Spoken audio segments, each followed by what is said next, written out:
하나님의 말씀은 구약 성경 사사기 20장입니다. 다음 시간에 이제 사사기를 마무리 짓고요.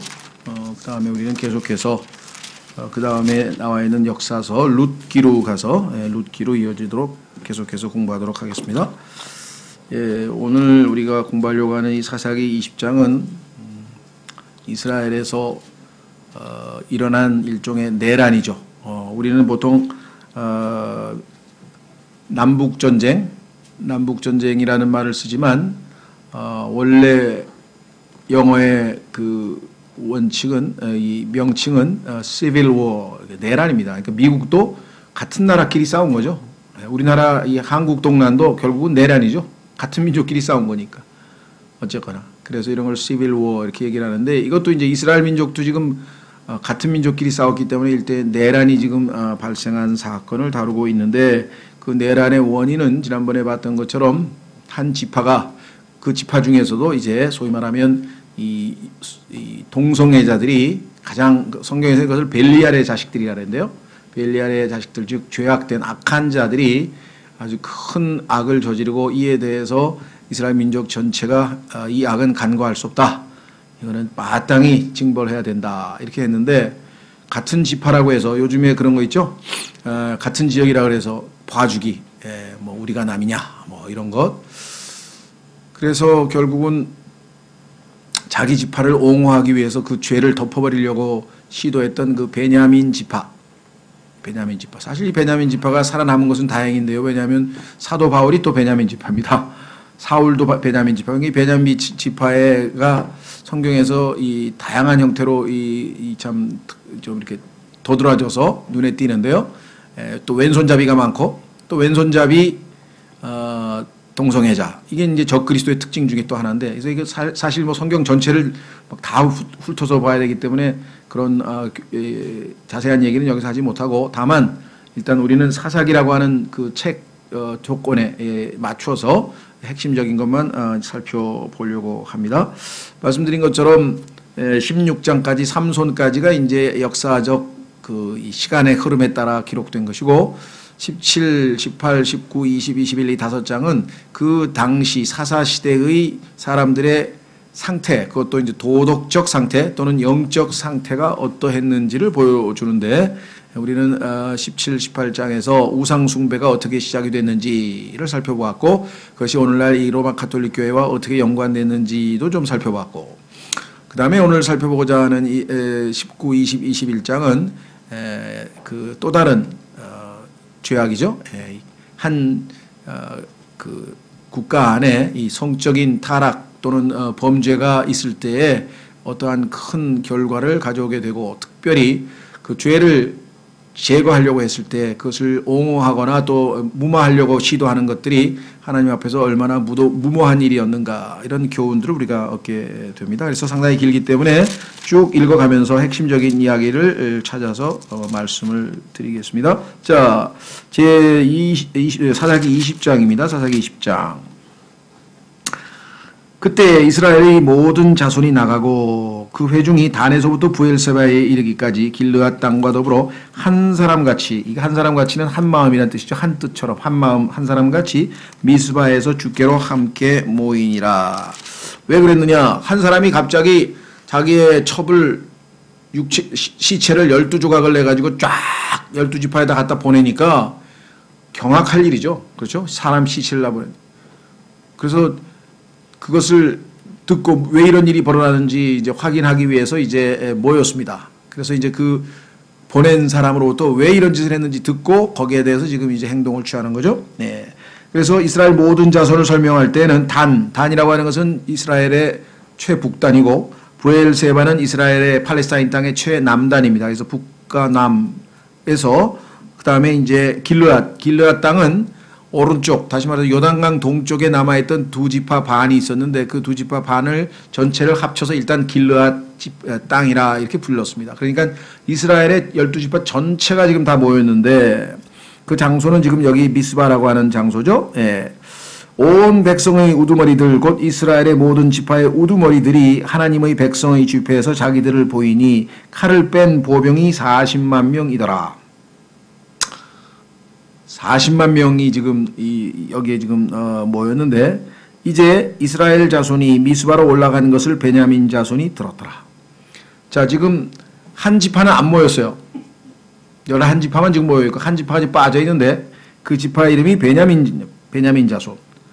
자, 이에 이스라엘 자손이 이르되 이런 사악한 일이 어떻게 일어났는지 우리에게 고하라 하며 도대체 이런 사건의 경위를 들어보자라고 했습니다. 그래서 그 당사자가 나섰죠. 4절 레위 사람 곧 죽임당한 여자의 남편이 응답하여 이르되 내가 내 첩과 함께 베냐민에 속한 기브아에 머무르려고 갔는데 베냐민 지파가 살고 있는 여러 도시들 중에 이 기브아라고 하는 도시가 있었는데 이 도시는 소위 말하면 동성애자들이 많이 살고 있었던 그런 아주 특별히 좀 그 중에서도 악한 도시에 속했었단 말이죠. 그래서 그 노인 집에 와가지고 그 남자를 내놓으라고 마치 소돔과 고모라의 주민들이 롯의 집에 숨어있던 천사들을 내놓으라고 외쳤던 것과 똑같은 상황이 발생을 했습니다. 그래서 내가 5절 기브아 사람들이 나를 대적하려고 일어나 밤에 내가 거한 집을 에워싸고 나를 죽이려고 생각하며 내 첩을 강제로 취하여 그녀를 죽였으므로 내가 내 첩을 취한 뒤에 그녀의 몸을 여러 조각으로 잘라 이스라엘이 상속한 온 지역에 두루 보내었으니 경각심을 자극을 주기 위해서 어떻게? 이는 그들이 이스라엘 안에서 음탕한 짓과 어리석은 짓을 행하였기 때문이라. 하나님이 금하신 가증스러운 짓을 이스라엘 민족이 했으니 여기에 대해서 우리가 당연히 척결해야 되지 않느냐. 그러면서 7절 보라 너희는 다 이스라엘 자손인즉 여기에서 너희의 권고와 조언을 낼지니라 하니라. 지금 이러한 아주 극악무도한 하나님 보시기에 가증스러운 짓을 한 사람을 어떻게 척결할 것인지 여러분들이 의견을 내놔 봐라. 그러기 위해서 나는 여러분들을 불러내기 위해서 이런 짓을 했다. 이렇게 지금 이야기를 했습니다. 그러니까 그 얘기를 듣고 상당히 흥분했겠죠. 어떻게 이스라엘에서 그런 짓을 했을까. 온 백성이 한 사람같이 일어나 이르되 우리 중에 아무도 자기 장막으로 돌아가지 아니하고 아무도 자기 집으로 들어가지 아니하리라.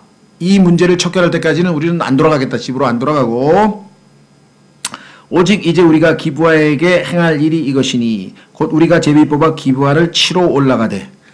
기브아가 죄를 지은 도시죠. 그러니까 그 기브아를 친다는 얘기는 기브아에 살고 있는 모든 그런 사악한 무리들을 다 치겠다, 죽이겠다. 우리가 두루 이스라엘의 12지파 중에서 100명의 10명, 1000명의 100명, 10,000명의 1000명 이게 다 10분의 1이죠. 자, 이게 소위 말하면 창세기 14장에 아브라함이 10분의 1을 취해서 멜기세덱에 바친 이래로 성경 전체에서 항상 이 10분의 1이라고 하는 것이 일관성 있게 지속적으로 언급되고 있는데, 자, 하나님께서 자신에게 10분의 1을 바치라고 하는 말라기서부터 시작해서 또 아브라함서부터 시작해서 그 이후에 10분의 1이란 말이 성경에 나올 때마다 다 이게 연관이 되어 있죠. 자, 그래서 그런 취지에서 지금 1000명을 취하고 그 백성을 위해 양식을 가져다가 그들이 베냐민의 기브아로 가서 저들이 이스라엘 안에서 행한 모든 어리석은 일대로 행하게 하리라 하니라. 그러니까 그들이 행한 어리석은 일에 대해서 마땅한 보응을 마땅히 심판을 하고 마땅히 거기에 대해서 우리가 벌을 주자 이렇게 얘기를 했고, 양식을 가져오는 것은 일종의 군량미겠죠. 이제 전쟁에 나간 사람 전쟁에 나갈 거니까 그 군량미를 지원하도록 하자 하면서 지금 요즘으로 치면 동맹을 맺어서 힘을 합쳐서 우리의 적을 치자 이렇게 된 겁니다. 자, 얼핏 보기에는 하나님이 가증스럽게 여기는 죄악을 척결하기 위해서 모였고 결단을 내렸고 한 것 자체는 이 사람들은 하나님의 뜻에 지금 합당하게 순종하는가 보다 이렇게 생각할 수도 있어요. 자, 문제는 어디에 있냐. 하나님의 일이에요. 올바른 일이죠. 올바른 일을 지금 하려고 하는 겁니다. 죄를 심판하는 거니까. 그렇죠. 근데 두 번째, 이게 올바른 타이밍, 하나님께서 하라고 할 때냐 이게. 세 번째, 하나님이 하라는 방법대로 하느냐. 이 세 가지가 다 맞아떨어질 때 우리가 하나님께 순종해야지. 아무리 옳은 일이라도 하나님이 아직 때가 안 됐는데 자기 마음대로 한다던가 또 하나님께서 가르쳐 주신 방법이 아닌 자기 방식대로 한다든가 이렇게 되면 하나님의 온전한 뜻을 이룰 수가 없다는 거죠. 그러니까 지금 이스라엘 백성들은 하나님께 묻고 하나님 저희가 지금 이래서 하나님이 기뻐하시지 않는 일을 저지른 약한 죄악된 무리를 치려고 합니다. 이게 옳은 일입니까? 우리가 가도 되겠습니까? 라고 묻고 행동을 해야 되는데 어떻게 물었나 한번 보세요. 자, 11절 이와 같이 이스라엘 모든 사람들이 한 사람같이 연합하여 그 도시를 치려고 함께 모였더라. 이 성경에서 보면 이 연합이라고 하는 말이 나오는데 모인다라고 하는 말이 가끔 나오는데요. 연합하다 모인다 이런 표현들은 나중에 보면 이 적그리스도를 중심으로 해서 이 지상에 있는 모든 민족들이 연합해서 하나님을 대적할 때 사용하는 표현 중에 하나예요. 그런데 인간들은 전쟁 나갈 때 보면은 동맹을 많이 확보할수록 전쟁에서 유리하다 이렇게 생각할지 모르겠어요. 그러나 아무리 수가 많고 아무리 무기가 강해도 하나님께서 함께하지 않느냐 하시면 그건 아무런 무용지물이 된다는 사실을 이제 하나님께서 이스라엘 백성들에게 가르쳐 주시는 것 같아요. 우리가 생각할 때는 야 40만 대 그다음에 나중에 베냐민 지파는 보니까 뭐 2만 6천 명밖에 안 돼. 40만 하고 2만 6천 명하고 전쟁 게임이 되겠냐 그러는데 두 번에 걸쳐서 이스라엘이 4만 명이 죽었습니다. 그러니까 베냐민 지파 전체보다도 더 많은 사람이 두 번의 전투에서 패배해서 죽게 돼요. 하나님께서 왜 하나님의 일을 하려고 하는 사람들에게 이와 같은 패배를 안겼는가? 여러분들도 그럴 거예요. 내가 하나님 잘 섬기려고 하는데 왜 일이 모두 안 풀리고 꼬이고 막 이런 어려운 일이 생기는가? 아마 여러분 신앙생활에서도 그런 고민을 해본 적이 있으실 텐데요. 이런 데서 우리가 영적인 교훈을 얻어야 되겠죠. 자, 옳은 일이에요. 왜? 하나님 앞에 가증스러운 짓을 했으니까.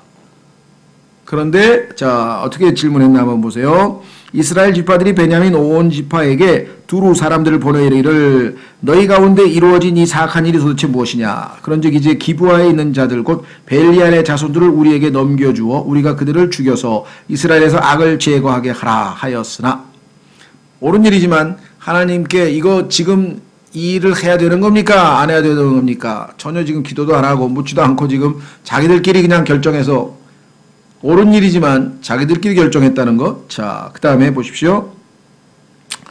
여기 이제 베냐민 지파는 또 어떻게 반응했나 보십시오. 베냐민 자손이 자기 형제 이스라엘 자손의 음성에 귀를 기울이려 하지 아니하고 당연히 비록 자기 지파에 속한 자들이나 악한 자들이니 우리도 하나님의 뜻에 순종하기 위해서 너희에 동조하겠다. 이게 아니고 소위 말하면 뭐 그 정도 실수 가지고 그런 걸 꼭 다 죽이려고 하느냐. 우리 지파 사람 건드리지 말라.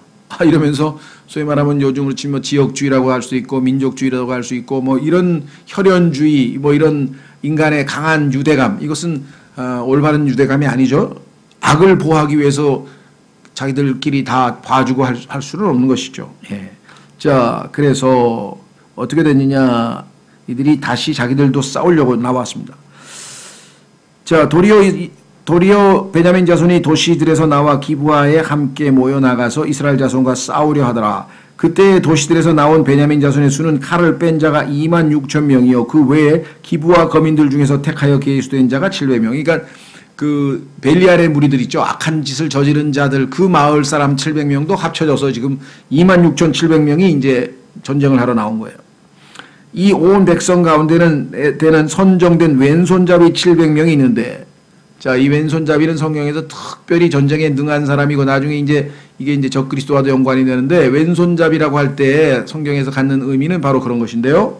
그들은 각각 무리인 매로 돌을 던져 머리털만큼도 빗나가지 아니하게 하는 자들이라. 마치 다윗이 돌을 던져서 골리앗의 머리에 명중시켜서 죽였던 그러한 정확성을 아주 단련되고 훈련된 그런 아주 능숙한 자들이라. 그래서 아주 정말 이 전열을 가다듬고 드디어 이제 나오는데요. 베냐민 외에 칼을 뺀 이스라엘 사람의 수는 40만 명이었는데 이들은 다 전사들이더라. 그러니까 40만 명과 2만 7,600명이 지금 이제 내란 전쟁을 벌이기 직전에 놓여 있습니다. 우리가 생각할 때는 베냐민 지파의 영적 수준이 이렇게까지 땅에 떨어졌단 말인가. 하나님께서 그렇게 극도로 싫어하고 미워하는 일인데 그런 짓을 저지른 자들을 자기네 지파라고 해서 이렇게 보호하려고 들었을까 싶은데요. 그렇습니다. 이게 인간의 본성인 것 같아요. 로마서 1장으로 가보겠습니다. 로마서 1장에 가면은 사람들이 죄를 짓는 것 보고 그게 나쁘다는 것을 알면서도 그 사람들을 은근히 옹호하는 그러한 짓을 보이고 있다라고 성경에 써 있습니다. 잘못한 것을 알면서도 동조하는 그 잘못된 심보, 인간의 비뚤어진 마음들이 이때만 있었던 것이 아니라 보편적으로 인간에게는 다 있다. 이것을 성경에서 말씀하고 있죠. 로마서 1장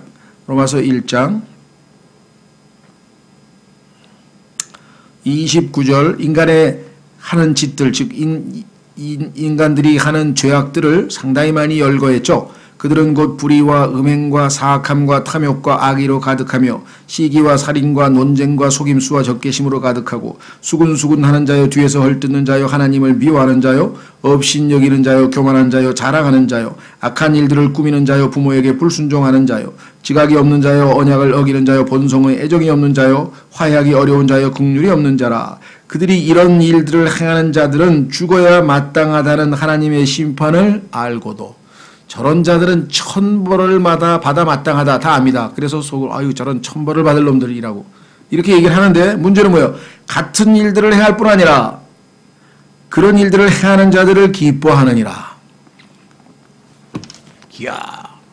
그러니까 기부할 사람들이 한 짓에 대해서 그것이 하나님의 심판을 받을 만한 죄인 것을 알면서도 자기들이 옹호해서 방어하려고 그 전쟁까지 나가려고 하는 상황까지 와 있다라는 사실을 우리가 확인했습니다. 자, 그러면 이제 18절서부터 20장 18절로 가겠습니다. 이스라엘 자손이 일어나서 하나님의 집에 올라가 하나님께 조언을 구하여 이르되 우리 중에 누가 먼저 올라가 베냐민 자손과 싸우리이까 하니 여기서 이제 문제가 생겼어요. 싸우는 것이 하나님의 뜻입니까? 아닙니까? 최소한도 그렇게 물었어야 되는데 당연하다 이거야. 하나님은 이건 뭐 당연히 심판하시는데 동의하시겠지. 그래서 가는 건 이제 기정사실화하고 그 다음에 어떻게 했는가. 누가 먼저 올라가 베냐민 자손과 싸우리이까 하니 주께서 이르시되 유다가 먼저 올라갈지니라 하시니라. 자, 하나님의 뜻과 하나님이 허락하시는 뜻 이걸 구분할 줄 알아야 되는데 하나님이 원해서 하는 일과 하나님은 원하지 않지만 인간들의 요구에 의해서 허락하시는 게 있어요. 내버려 두시는 것. 자, 여기서도 지금 하나님께서 가라 말라 그걸 묻지도 않은 채 와서 가는 걸 기정사실화하고 왔어요. 다윗의 경우는 하나님의 성전을 짓겠다 그랬을 때 하나님께서 너는 피를 많이 흘린 사람이니까 짓지 말고 아들을 위해서 그냥 재료나 준비해라 해서 하나님이 막으셨는데요. 이번 경우에는 하나님이 막지 않으시고 그냥 허락을 해줬어요. 그래서 유다 지파가 먼저 올라가라. 그런데 졌어요. 그럼 어떻게 된 거야? 아니 하나님이 유다 지파 가라 그래서 갔는데 전쟁에서 지는 것이 하나님 뜻인가? 이게 이제 혼돈스럽죠. 잘 보세요.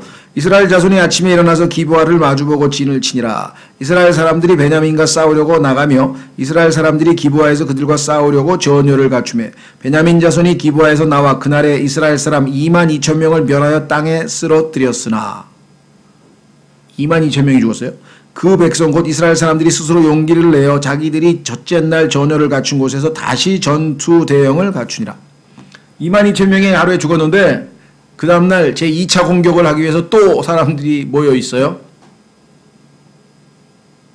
여러분들 그 사극에 보면은 그 성을 공격하기 위해서 와 하고 막 갔다가 이제 막 방어가 너무 심해가지고 이제 패배하면 그 다음에 또 전열을 정비해서 또 두 번째, 세 번째 공격하는 거 보시죠? 예, 그하고 똑같은 거예요, 지금.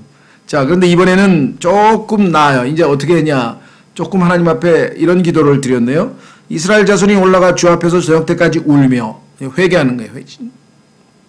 뭔가 하여간 하나님 앞에 우리가 뭔가 잘못됐다 이걸 느꼈나 보죠. 주께 조언을 구하이르되 내가 다시 올라가서 내 형제 베냐민 자손과 싸우리이까 하니 주께서 이르시되 올라가서 그를 치라 하시니라. 우리가 얼핏 보면 근데 또 왜죠? 자, 여기에 이제 하나님께서 우리에게 허락하시는 상황이 우리에게 굉장히 납득하기 어려운 상황이 계속해서 발생하면 그때 이제 하나님에 대한 신뢰도 떨어지고 막 믿음도 떨어지고 막 의심하기도 하고 그러는 거예요. 여기서 이제 우리가 믿음의 어떤 척도를 볼 수 있죠. 예. 자, 그래서 울고 그 다음에 조언을 구해서 이제 하나님께서 치라라고 얘기를 했어요. 그래서 어떻게 했는가? 24절 둘째 날에 이스라엘 자손이 베냐민 자손을 치러 가까이 갔더니 베냐민도 둘째 날에 그들을 치려고 기브아에서 나와 또다시 이스라엘 자손 18,000명을 멸하여 땅에 쓰러뜨렸는데 이들은 다 칼을 빼는 자들이더라. 가만 있어봐. 지금 4만 명이 죽었어요. 10분의 1이 죽었어요. 왜 10분의 1일까? 여기서 이제 우리가 깊이는 잘 몰라요. 깊이 있게는 잘 모르지만 나중에 적그리스도가 통치하는 그 시대가 되면 이스라엘이 전 세계에서 회복이 되어서 이스라엘로 몰려든 제2차 귀환이죠. 몰려든 사람들 중에 10분의 2들이 잡혀서 죽게 되고 그들을 마귀가 죽여서 그 피로 술제물 즉 마시는 음료 제물을 바칠 것이다 라고 이제 성경에 여러 곳에 얘기가 되어 있는데 하나님께서는 하여간 이 40만 명 중에서 10분의 1인 4만 명의 희생을 허락하셨다. 하나님의 뜻은 우리가 잘 모르지만 함부로 우리가 단정 지을 수는 없지만 하나님께서는 하여간 뭔가 이유가 있어서 그 이유를 우리가 정확하게 알 수는 없고 다만 지금처럼 추정해 볼 수 있는데 일단은 하나님께서 허락을 하셨어요. 그래서 결국은 또 18,000이 죽었어요. 자, 그 다음에 이제 보겠어요. 어떻게 되나. 세 번째. 자, 그때에 이스라엘의 모든 자손 곧 500성이 올라가서 하나님의 집에 이르러 울며. 하나님 뭐가 잘못됐습니까? 울며. 그 다음에 두 번째 보세요. 거기서 주 앞에 앉아 그날 저녁 때까지 뭘 했다고요? 금식하고. 그 다음에 세 번째. 번제 우물과 화평 헌물을 주 앞에 드리며. 우리가 하나님이 정하신 방식대로 안 하고 우리 방식대로 막 했구나. 그러니까 하나님께서 원하시는 절차와 방식이 있는데 우리는 이건 하나님의 뜻이 분명하니까 우리는 우리 방식대로 하자. 이렇게 되면 안 되죠. 하나님의 일을 하나님의 방식대로 하나님이 정하신 때 이 세 가지 조건이 다 맞아떨어질 때 하나님의 뜻이 이루어지는데 그렇죠? 어떤 분은 그렇게 설교했더라고. 하나님이 성경 읽으라 그럴 때는 전도하고 전도하라 그럴 때는 기도하고 기도하라 그럴 때는 교제하고 다 좋은 일을 했는데 하나님이 원하는 그것을 제때 하지 아니한 그것에 대해서 그리스도인은 얼마나 둔감하고 어리석은가 이런 설교를 하신 분이 있더라고요. 그 얘기가 바로 여기 지금 이스라엘 백성이 하나님의 뜻을 알기는 알아서 이 악을 제거하는 것이구나. 그런데 그것은 하나님이 정하신 때에 하나님의 방법대로 해야 되는데 자기들끼리 다 모여서 뭐였냐? 야 우리 40만 명이야. 여기 26,700명 이거 그냥 가서 내리치자. 하나님 누가 먼저 올라갈까요? 지금 올라가는 게 하나님의 뜻 맞습니까? 아닙니까? 그런 질문도 하나도 안 하고 그냥 올라가는 거로 정했다가 한번 실패하니까 이번에 하나님 앞에 가서 좀 울고 그리고 누가 올라가니까 그러면 이제는 됐겠지. 아니죠. 세 번째 하나님이 요구하시는 것은 뭐냐? 여기 하나님 앞에 하나님의 뜻을 물으려면 여기 세 가지가 있어요. 자 보세요. 뭐라고 되어 있나? 첫째 하나님의 집에 이르러야 돼. 하나님의 집에. 아무데나 가서 막 아니죠. 자 여기 보세요. 그때 이스라엘 모든 자손 곧 온 백성이 올라가서 하나님의 집에 이르러 하나님이 선정하신 제사장 대제사장이 있는 곳에 가서 하나님의 방식대로 대제사장을 통해서 하나님의 뜻을 묻고 이게 이제 우리 시대가 아니라 이제 구약 시대입니다. 구약 시대는 하나님이 정하신 방침이 그런 방식이잖아요. 근데 전혀 그걸 안 지켰는데 이번에는 제대로 했어요. 하나님의 집에 이르렀어요. 거기에 있는 대제사장에게 이제 물어보는 거예요. 이렇게 해서 자 그러면서 울며 회개했고 거기서 주 앞에 앉아 그날 저녁 때까지 금식하고 자신들의 솔직하고 정결한 마음으로 하나님 앞에 딱 서서 번제 우물과 화평 우물을 주 앞에 드리며 희생물을 다 드리고 이제 뭐라고 그러세요? 이스라엘 자손이 주께 여쭈었으니 그 당시에 하나님의 언약궤가 거기 있었고 여기 가서 물어봐야 되는데 거기 안 갔죠? 또 그 당시에 아론의 손자여 엘르아살의 아들인 비느하스가 그 궤 앞에 서 있더라. 여기에 가서 하나님의 뜻을 물었어야지. 그들이 이르되 내가 여전히 다시 나가서 내 형제 베냐민 자손과 싸우리이까 혹은 그만두리이까. 혹시 그만두는 게 하나님의 뜻인가요? 얼마나 다른 차원의 수준의 기도를 올립니까? 그렇죠? 옳은 일을 옳은 시간에 옳은 방식으로 해야 하나님께서 인정하시는 것이지 이것은 옳은 일이니까 무조건 하면 된다. 이건 아닙니다. 그렇죠? 그래서 다 때가 있어요. 예를 들면 지금 애가 학교에서 돌아와서 이제 뭐 예를 들면 엄마 밥 줘 그러는데 야 오늘 엄마 전도하기로 결단했으니까 오늘 너 혼자 먹어.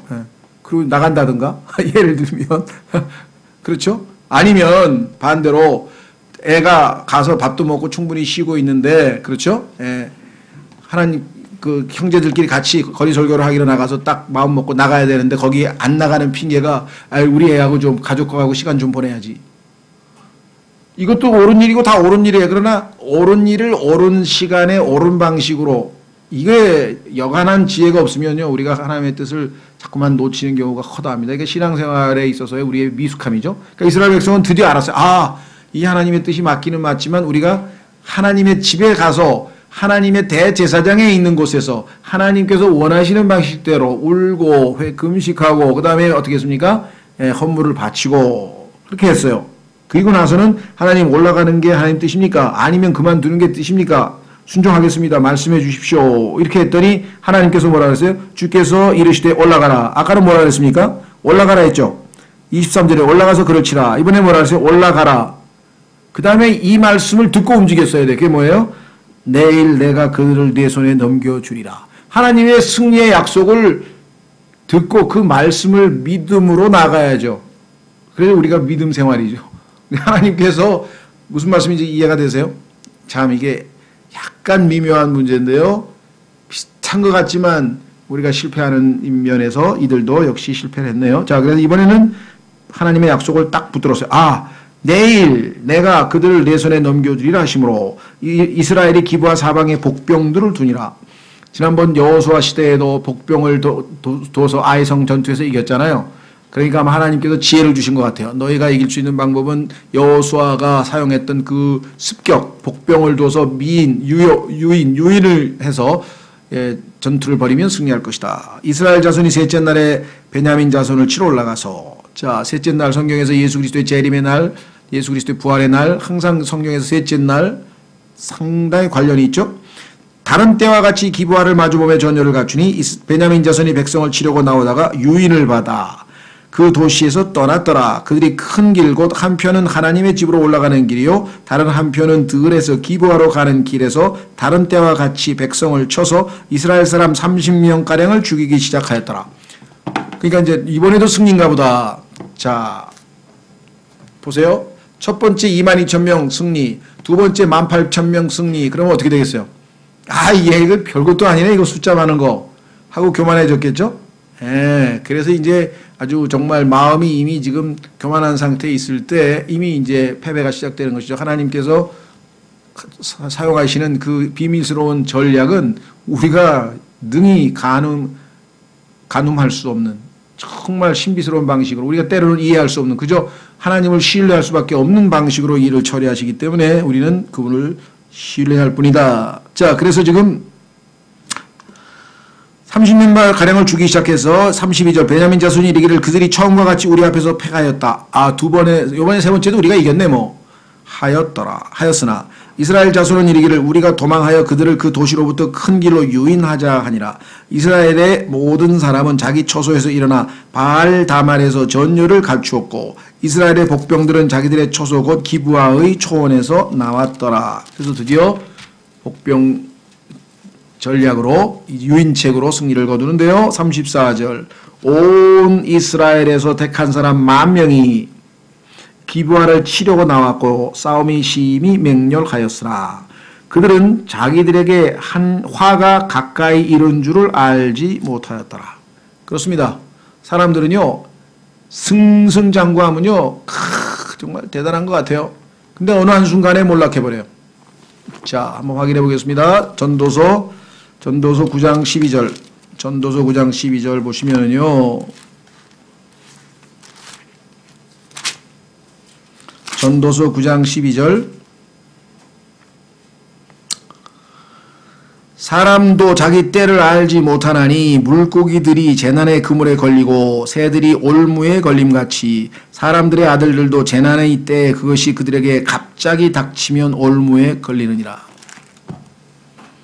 여러분들 얼마 전에 우리나라 조선업에 있어서의 신기원을 이룩했느니 어쩌니 저쩌니 했던 STX라고 하는 엄청난 회사가 그냥 순식간에 몰락했죠.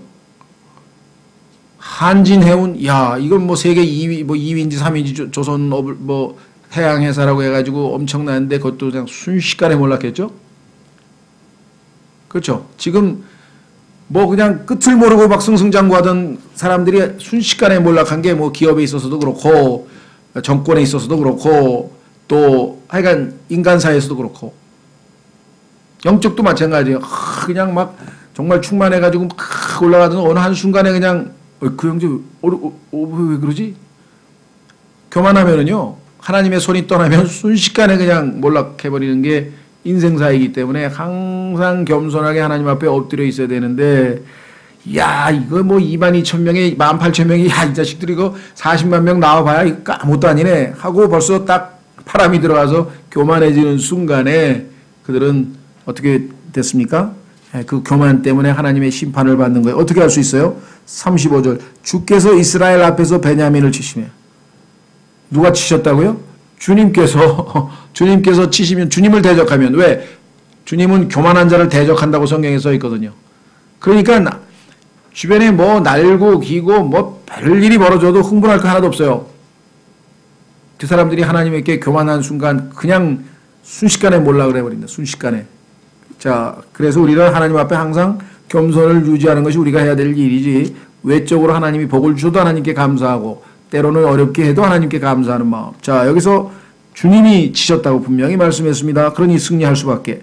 주께서 이스라엘 앞에서 베냐민을 치시며 그날에 이스라엘 자손이 베냐민 족속 중에서 25,000명을 멸하였는데 이들이 다 칼을 빼는 자들이더라.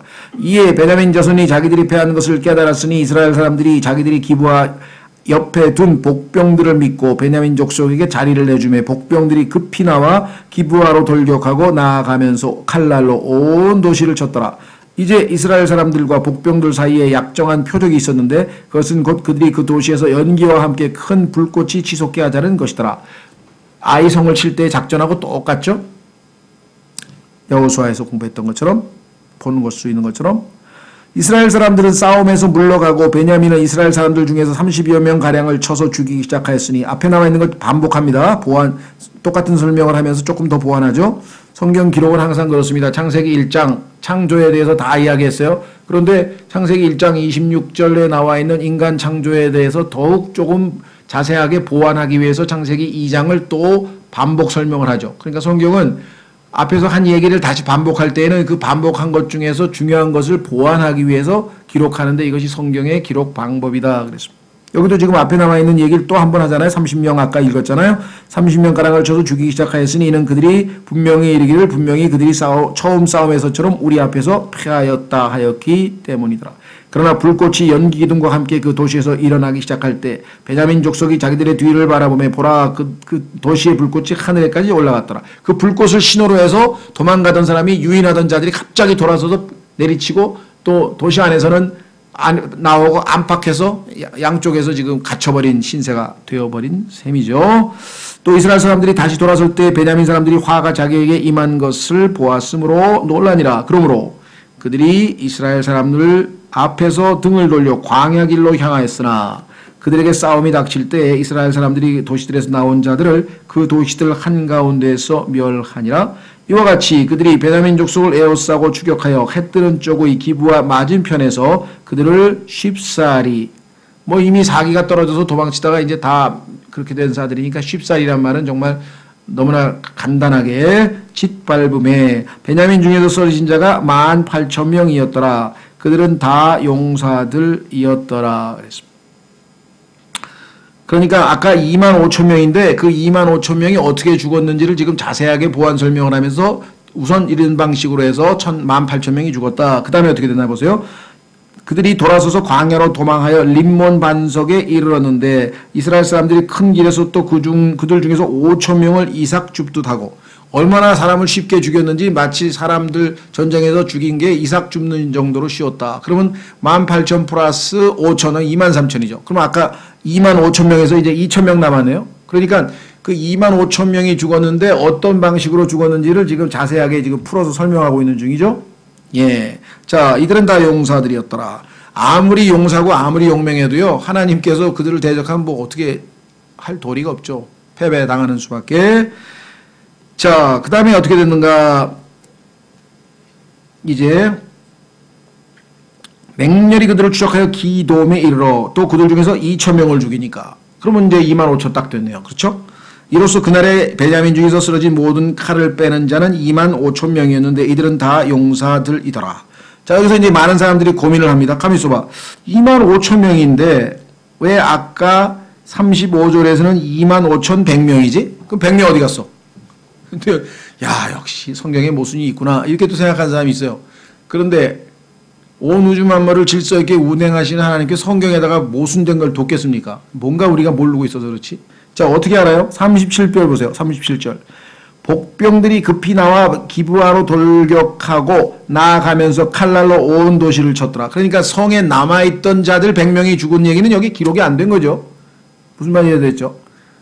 그렇잖아요. 성에 남아있던 자들을 복병이 숨어서 들어가서 성으로 들어가서 죽였으니까 그 100명을 합치면 당연히 25,100명인데 그 100명 얘기가 안 써있다 그래서 야, 성경이 모순이다 이렇게 그냥 바로 결론을 내면 안 된다는 얘기겠죠. 자, 47절. 그러나 이제 600명 남았네요. 600명은 돌아서서 광야로 도망하여 림몬 반석에 이르러 림몬 반석에서 넉 달을 지내었더라. 그러니까 600명은 이제 탈출해서 어떤 한 특정한 지역에 가서 이제 머물렀는데 4달이나 이렇게 지났다. 이렇게 성경에 써 있네요. 48절. 이스라엘 사람들이 다시 베냐민 자손에게로 돌아와 그들을 칼날로 치되 모든 도시의 사람들과 짐승과 손에 닥치는 모든 것을 칼날로 치고 또 자기들이 다다른 모든 도시를 불살랐더라. 자, 결국은 내란에서 처음에 2번의 패배를 딛고 이제 이스라엘은 하나님께 마지막에 이스라엘 그 베냐민 지파를 넘겨주신다는 약속을 믿고 갔더니 하나님께서 그들을 치셨다고 35절에 말씀하셨죠. 결국은 전쟁의 사람이다. 하나님께서 자신을 얘기할 때 나는 a man of war. 하나님은 전쟁의 용사, 전사이시다. 또는 전쟁에 능하신 분이다. 이런 분이 성경에 자주 나옵니다. 하나님은 그 어떤 전쟁에서도 패배하시는 적이 없으신 분이기 때문에 그렇죠. 그래서 지금 현재 우리나라의 뭐 이런 그 군사적 위기에 대해서도 많은 사람들이 뭐 불안해하는 사람도 있고 뭐 이런 모양인데 뭐 외형적으로 보면 사태가 불안하고 그럴 수도 있겠지만 그리스도인으로서야 뭐 하나님께서 허락하시면 저 하와이 같이 평안한 나라에서도 뭐 전쟁이 일어날 수도 있는 거고 아무리 극한적인 위기에 있는 나라도 하나님이 허락지 않으시면 안 되는 거고 그래서 우리는 일단 하나님께서 우리나라를 지켜주셔서 우리 그리스도인이 이 땅에서 나머지 생애를 정직하고 평안하게 주님을 섬기고 복음을 전하고 살아갈 수 있기를 바라고요. 또 더 나아가서 하나님 뜻이면 어떤 방식으로든지 하여간 북한에도 복음이 들어갈 수 있는 기회를 주시고 뭐 이렇게 기도할 수 있겠죠. 네, 그래서 우리가 이 기도에 부담은 있습니다만은 뭐 두려워하거나 뭐 이럴 필요는 없다 그랬습니다. 자, 그래서 결국 이제 하나님의 뜻은 약속대로 다 수행되어서 완수되었다라는 것을 우리가 확인을 했습니다. 자, 여기서 이제 문제가 하나 발생했어요. 그 얘기는 뭐냐? 다 600명 남았는데 잘못하면 다 죽이지는 않았으니까 하나님께서 한 지파를 그래도 살려두셨죠. 그런데 문제는 남자만 600명 남았으면 이 사람들이 어떻게 자녀를 낳아가지고 지파를 대를 이어가냐 이 말이에요. 그래서 심각한 문제가 생긴 거예요. 야, 이거 잘못하면 우리 한 지파 없어지게 생겼네. 12지파. 하나님은 분명히 12지파인데 12지파 중에서 지금 한 지파가 통째로 없어지게 생겼어요. 그렇죠? 왜 그러냐? 여자를 다 죽였을 뿐만 아니라 이들에게 소위 말하면 7절 보십시오. 맹세까지 해석을 해요. 21장 7절에 보면은 뭐라고 맹세했는가 하니 우리가 전에 주를 두고 맹세하여 우리 딸들은 그들에게 아내로 주지 아니하리라 하였도다. 그러면 이스라엘 사람들은 이방 여자들하고 결혼할 수 없고 이스라엘 민족들 안에서 결혼을 해야 되는데 나머지 11지파가 맹세해서 베냐민 사람들에게는 남자들에게는 딸들을 안 주겠다고 이렇게 이미 맹세를 했으니 그 하나님 앞에 또 맹세를 어기면 죄가 되잖아요. 그럼 맹세를 지키자니 600명은 이제 그냥 그 대를 잇지 못하고 다 죽으면 지파 하나가 통째로 없어져 버리잖아요. 예. 그래서 그 문제를 어떻게 해결해서 그들이 하나님의 도움으로 다시 지파가 명맥을 유지했는가. 그걸 우리가 역사적으로 이제 확인하는 시간을 다음 시간에 갖고요. 그 다음에 놀라운 사실은 이 베냐민 지파가 지금 현재 영적으로 도덕적으로 지금 극도로 타락한 상태에 있었는데 여기에서 태어난 후손 중에 사울이라고 하는 왕이 그 베냐민 지파의 영적인 특성과 매우 닮아 있다라고 하는 사실을 또 우리에게 보여줍니다. 신기하게. 그리고 그들의 그 모습이 적그리스도의 특성과 매우 맞아떨어지는데 또 놀라운 사실은 하나님의 긍휼이 얼마나 크신지 바로 그 베냐민 지파에서 복음의 전달자여 사도로서 가장 뛰어난 최고의 그리스도인으로 평가받는 바울이 이 베냐민 지파예요. 또 그러니까 하나님께서는요 우리의 그 환경과 상관없이 얼마든지 최악의 상황에서도 최고의 것들을 끄집어낼 수 있고 순종여하에 따라서 그렇죠? 예, 최고로 똑똑하고 전쟁도 잘하는 이 왼손잡이가 많고 하여간 제일 용감한 지파가 베냐민 지파인데 이 지파들은 또 최악의 상태로 내려갈 수도 있고 그런 자들입니다. 그렇죠? 예. 자, 그래서 우리는 다음 시간에 우리 이 사사기를 마무리하면서 참 우리가 생각할 때는 이스라엘 역사에 이렇게 끔찍한 일이 벌어졌구나. 정말 하나님을 떠난 사람들의 모습이 그렇다. 어떻게 알 수 있습니까? 이 모든 일이 벌어진 이유가 자, 한 구절 읽고 마치겠습니다. 17장 사사기 17장 6절 사사기 17장 6절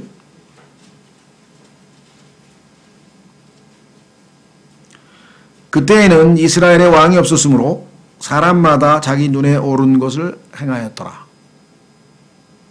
하나님의 뜻, 하나님의 말씀, 하나님의 권위 이게 다 사라지고 사람들이 자기 생각대로 제멋대로 살아가는 시대 이 시대가 지금 이 시대인데 오늘날 우리가 살고 있는 이 라오디게아 교회 시대도 똑같습니다. 라오디게아라고 하는 것은 사람의 권리란 뜻이라 그랬죠. 사람들이 자기 권리, 자기 생각을, 자기 주장을 내세워서 하나님의 말씀을 다 무시해버립니다. 하나님의 말씀이 6만 군데가 틀렸다 그래도 상관없다. 뭐 그냥 참고사항이지 뭐 그 성경 뭐 그렇게 문자주의로 그냥 뭐 이렇게 얘기해서 오늘날 교회를 다니는 그리스도인들마저도 성경의 절대 무호성을 그렇게 무시해가는 이런 경향이 지금 두드러지고 그래서 이 그 뭡니까 사사기 맨 마지막 구절도 똑같아요. 한번 보세요. 이왕 나왔으니까 사사기 맨 마지막 구절의 결론이 뭐냐 사사기 1장부터 21장까지 이 모든 일들이 이렇게 최악의 상태로 벌어진 이유가 똑같아요. 사사기 21장 25절 마지막 구절 그때에는 이스라엘의 왕이 없었으므로 사람마다 자기 눈에 옳은 것을 행하였더라. 여러분과 제가 살고 있는 21세기 대한민국 21세기 소위 문명시대라고 하는 이 기술 문명의 시대 전 세계에서 지금 벌어지고 있는 정확한 기준이 뭡니까? 다 자기가 옳다고 하는 대로 살아갑니다. 옛날에는 그래도 탈이성의 시대 즉 우리가 최소한도의 상식이라는 게 있었어요. 그래서 최소한도의 상식에 다 동의를 했었어요. 근데 요즘에는 소위 말하면 뉴에이지 시대죠. 뉴에이지 시대라고 하는 것은 뭐냐면요. 각자 자기가 자기 나름의 주관적 진리를 다 인정해 주는 거예요. 예를 들면 최소한의 규율로 회사에서는 아침에 올 때 9시면 지각 안 하는 것이 원칙 아니냐 이거죠.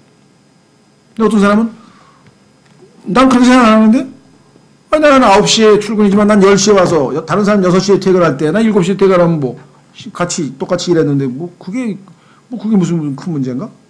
이렇게 생각하기 시작하면은 이제 일이 복잡해지는 거예요. 그러니까 각자 자기 나름대로의 진리의 기준, 객관적 진리의 기준이 없는 거예요.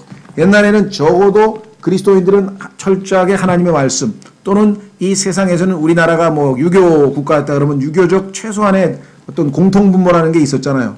근데 지금 그게 다 무너져 내려서 이 사사기 시대가 마지막이 뭐냐면 다 이기주의야. 자기중심주의야. 내가 오르면 그만이야.